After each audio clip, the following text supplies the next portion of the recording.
Mu campaign etibona promotions fe abasodo okubanga twese ekikonde kino gagadde kyetuyise the crash of the journals nga kina kuzumuza 27 era nga ekikonde ekyo kibali ku MTN Arena era nga tusaba abagizi mwenna mujje mulabe mwana mulenzi Kopolo Abdul Sebute okuva mu UPDF ajja kuba atunka ne Patrick Kimweri yuka Patrick Kimweri ava mu ggwanga ya Tanzania naye nga bazze bakubanga bateekawo embeera ku musipi guno gwa Eastern Central ogwitibwa Eastern Central African Boxing Union.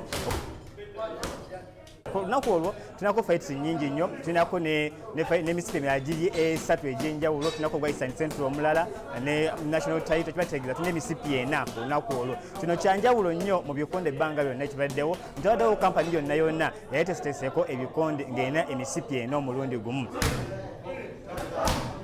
Ndi mulamu bulungi nnyo, neetegese nnyo era nkisuubira nti nteeka okukola ekyakabi. Sijja kugamba nti nja kubako wabula nti nja mukuba munyumirwe.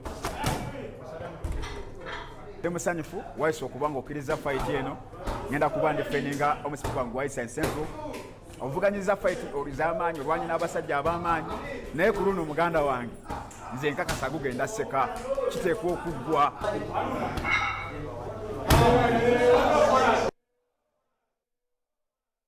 Akabonero akagenda okukozesa mu World Cup eya 2022 egenda okubeera mu ggwanga lya Qatar nako olwaleero katongozeddwa era kagenda kutandika